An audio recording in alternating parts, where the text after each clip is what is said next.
So, in the spiritual coaching work that I do, people often come to me as complete and total beginners. And it's fascinating to me. I'm not making fun of them, of course, but it's fascinating to me how daunting it can feel for people. They just had an experience, some type of experience, perhaps a traumatic event, maybe a death in the family, and then suddenly spiritual events start occurring in their lives. They start having certain types of spiritual experiences that they can't explain. And so they feel that it's time to venture out on a spiritual journey. That's great. Everybody who is into spirit, into spirituality has that eventually. And it's usually what prompts us to get on the spiritual path ourselves. But I'm fascinated and almost surprised by today's environment that people have absolutely no idea where to turn. They don't know what they should and shouldn't believe. They don't know what's real and what's not.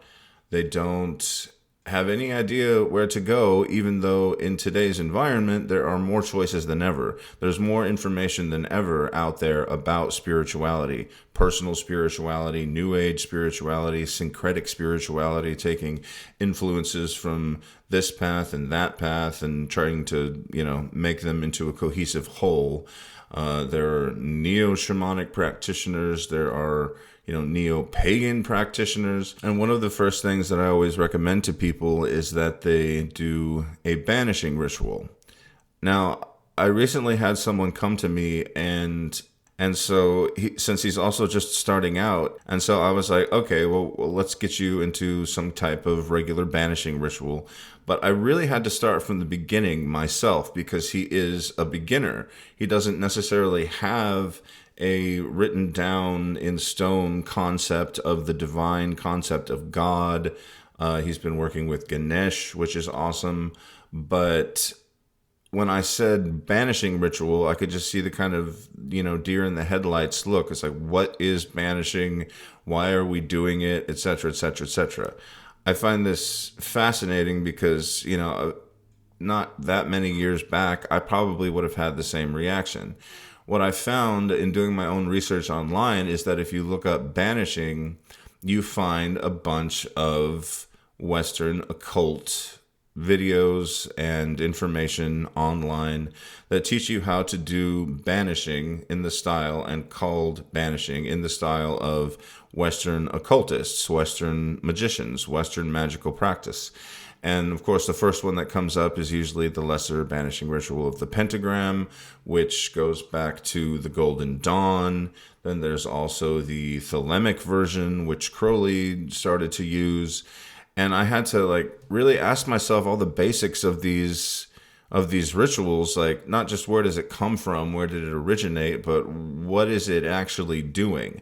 I think that most people, when they hear banishing, they have the voice in their head that's something like, I banish you, evil spirits. And it's kind of like an exorcism where you're putting up this barrier of protection so that no negative influences can come into your space, come into your mind, come into your heart, get into your energy field, if that's the way you want to frame it. And that's perfectly true.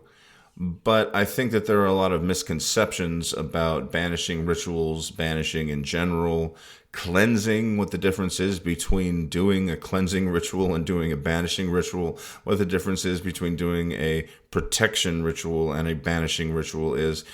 The lesser banishing ritual of the pentagram is more like personal cultivation. I would call it personal cultivation, using different angel forms, using different aspects of God, and all, of course, having to do with the Kabbalistic tree of life, having to do with the invocation of certain Hebrew names of God. And so you can see where this stuff comes from. I have no personal affection for the Kabbalah. I mean, I think it's a great system. I've just never really delved that deeply into it because I don't have a personal connection to it. I was raised a Christian and got out of a Christian cult when I was about 18 years old. And so I went through this period of sort of decrying, maybe banishing, everything that was Christian about me. You know, I was obsessed with the name of God when I was a child. I was writing in Hebrew letters and that kind of stuff in little notebooks or whatever because I thought this stuff was awesome. I was obsessed with language and all of that. So you would think with those connections, when I turned my attention to the magical arts, that I would have a personal connection, some emotional, spiritual investment or connection to the Hebrew names, to the Kabbalah or whatever. And I just didn't. I've studied it and I've tried certain things and I just don't have those connections. And so my magical approach, at least when I was doing that kind of stuff, was much more of a chaos magic approach. Let's just get down to the bare bones of what works, the basics of everything, and create a framework that is significant to us. So using the same type of approach, the same type of ritual practices in our work, but with something that is actually significant to us. Then you also have to ask yourself the question, why, when I type in banishing rituals into YouTube, do I only get Western occult magicians? And I think it's probably mostly because of the term banishing. You look at other rituals in Taoism, for instance, and they are doing what I would call banishing rituals. They're lighting the censer and burning incense and going to the different, corners of their room, their temple space. They're creating a sacred space. They're cleansing that space. They're using mantra. They're using gesture. They're using mudra. All of that stuff that is part and parcel with the lesser banishing ritual of the pentagram as well. So obviously all of this stuff is related. Yet at the same time, they're not necessarily calling it banishing. And so I think that because that word is used so much when people are looking to first start out, even if they have no particular personal associations with the Kabbalah, the Tree of Life, with the Hebrew names of God and that sort of theology or whatever, they're going to use the word banishing and they're going to be disappointed when they're doing their own research because they're not going to find anything that actually appeals to them. Let's say somebody is using a pagan framework for their personal spiritual work. You're not going to find a banishing ritual of Pan, or you're not going to find a banishing ritual that invokes Zeus or something like that, or some, the Norse gods or whatever. I mean, I'm sure that there are things out there if you look for them specifically. And if you look at a course book, a book on pagan magics and whatnot, you are definitely going to find some type of beginning ritual, setting up a sacred space and all of that. But I don't think that people are quite making the connections, because a banishing ritual is not just about I banish thee and all of that. It is literally about setting up a sacred space. And the lesser banishing ritual of the pentagram is very good in doing this because it also acknowledges that we are setting up that sacred space within ourselves. We're not just drawing this symbol, this pentagram, out into the ether and intoning, certain names of God and intoning names of angels and imagining, white light and putting that kind of stuff, that energy into the ritual itself, and then drawing the pentagram and drawing in the space around us. We're also touching the body and acknowledging these divine aspects of God within ourselves. And that's a very important concept. If you look at things like Taoist rituals and Buddhist rituals,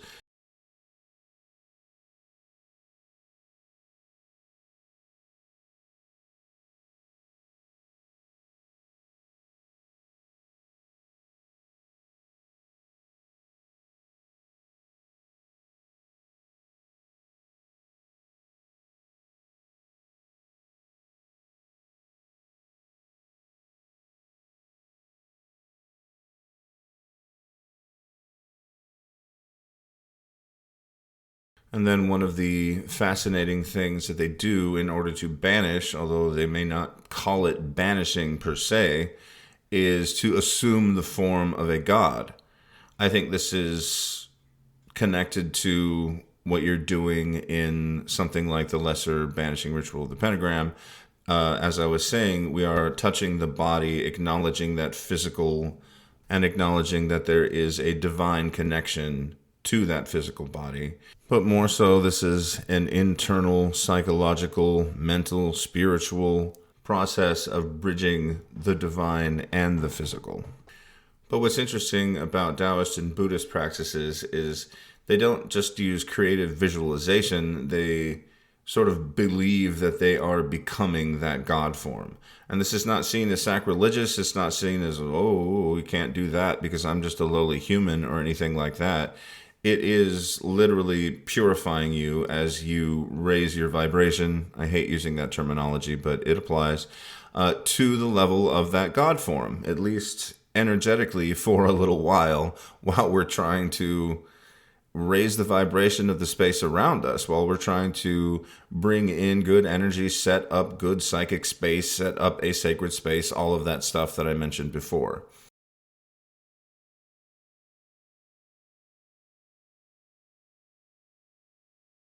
Mantra is also very important in all of this work, whether you call it banishing, whether you call it creating a sacred space, whether you're calling in the four corners, the four directions, the spirits that guard the four directions. Sometimes I call them the four guardians. Sometimes I personally characterize the four guardians of the four directions as four dragon spirits with different elemental associations, and I invoke those around me in my space. It also should be noted, though, that just as we are using this gesture, this mudra and creative visualization and all of that to affect the space around us, our temple space, or even if it's very small, just in front of your little altar at home, or even if you don't have an altar, whatever space that you're working in, we are also cleansing and setting up a sacred space within ourselves. Another thing that I found in working with people who are just starting off with this kind of stuff is that they'll hear that certain herbs or plants have certain spiritual powers and properties, and they'll just basically get that plant and then they expect the thing that they're trying to banish to go away, or they're just expecting to burn it and now my sacred space is set up. It's so much more than that, and it's so much more involved. That's why I'm making this podcast. That's why I'm making the videos that I made on my YouTube channel about simple banishing rituals, because I don't think it has to be that complicated, but there are some really basic things that we have to get clear within ourselves before we do something like this. It seems really basic to a lot of us, as I said at the beginning of this episode, to just do a banishing ritual. And yet there are a lot of elements that we're talking about here. We're talking about knowing when to do certain mudras or gestures, hand signs. We're talking about memorizing certain names of God, at least in the case of the LBRP. We're talking about using creative visualization. We're talking about intoning. We're talking about moving around the room and trying to be comfortable all at the same time. Most people, when they start out doing this type of work, feel completely ridiculous.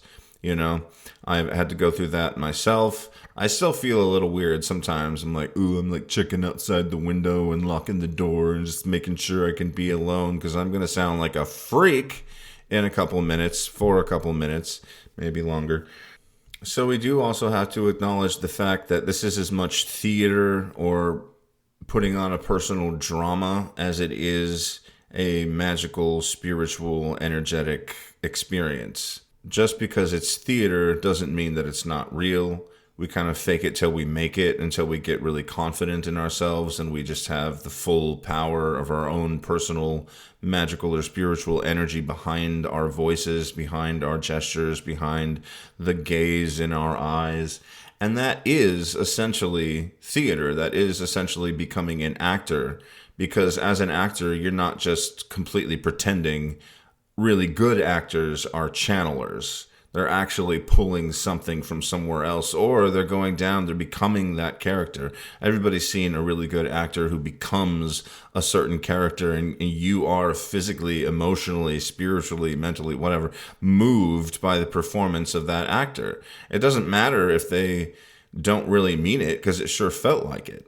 So that's also what you're trying to do with any type of magical ritual, not just like banishing or setting up a sacred space or whatever. But if you are a beginner, realize that it is as much theater and sort of pretending or faking it till you make it at the beginning, especially.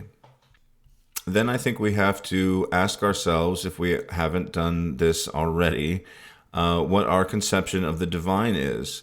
Who are we working with? What are we working with? Is it a known God form like Ganesh? Is it a known God form like Christ, or something that we've worked with in the past? Or are we creating our own personal framework, our own personal type of spirituality? In which case, we might want to come up with a name for that thing.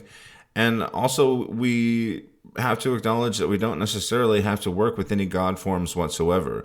We might just believe in the Tao, the all that is, and the all that is also nothing. I'm not doing a good job of describing it, but whatever. We might just believe in that. We might just believe that God is the mystery, or the cosmos, or the universe. And if you can believe that there is a spiritual force behind that, and that that is in effect a spiritual force or form of God, quote unquote, even if you don't like using those terms, then that's enough. If we can invoke that while we're doing this, while we're trying to set up a sacred space, while we're trying to banish, while we're trying to cleanse our internal and external environment, that's enough. But we have to know it. We can't just sit there and go, Om Shanti Shanti Om. I don't know what these words mean, but hopefully it'll work. Oh dear elephant god with the chipped tooth, please, give me some power or banish these demons for me. That doesn't work either. We have to know what we're using, why we're using it, what we're getting into. And you should, if you're using a specific god form or angel form or whatever, do everything that you can in your power to get to know that God, get to know that spirit, get to know whatever. Now, I do acknowledge that there are some people out there who do not have the option of using their voices, but I do think that it is very important to get into using our voices in spiritual work in general, because this is how we put our personalities, our internal dialogue into the world. And once we connect that with some spiritual power, some magical power, some God force, if you're working with a specific God form, then wonderful things start to happen. Not only will you become more confident in your everyday life and start to use your voice differently, your magical and spiritual work will be greatly empowered by learning to project, learning to resonate, and all of that stuff, learning to intone, learning to chant. And it's at that point, I think, that if we have a specific, let's say we're working with a specific spirit and it has a name, then we learn how to chant that name, and then we do a little bit of theater. We stand in the different corners, we make a gesture, we intone that name or that mantra, that phrase. Doesn't have to be in a different language. It can be in your preferred language. And then we center ourselves again and begin the real work. It can really be that simple, Where it gets much more complicated is if you pull visualization into it, if you pull energy work into it. I am obsessed with energy, always have been, probably always will be. And so for me, before I begin any of this stuff, first I'm going to do a grounding, I'm going to do an earthing, I'm going to let all of my consciousness just sink into the earth and just kind of be recycled. Then I'm going to spend a few moments actually gathering my energy, my spiritual power, my magical power within myself. And I might have some, intonations or mantras or magical phrases or whatever that I use to do that. But for me, it's mostly internal. It's actually feeling the energy build inside of me, build. Okay, I feel full. Then I'm going to begin the banishing ritual and the setting up of the sacred space, right? It becomes even more complicated when we are working with energy to the point that we start entering trance states. So it's very important for me to have an altered state of consciousness when I'm doing this stuff. What I can tell people, or what I often tell people, is that when you're doing this kind of thing, even if it's just working with a mantra, not necessarily using it to set up personal space or sacred space or do a banishing ritual or whatever, you're just working with this mantra. You can literally have no personal magical power or spiritual power behind it, no energy behind it, and just be like, Om Namah Shiva Namaha, or whatever. I'm going to go get a snow cone now. And that means less than nothing. It's really kind of pointless. But if you're doing it with gusto, you're doing it with energy and power behind it, you can enter into an altered state of consciousness.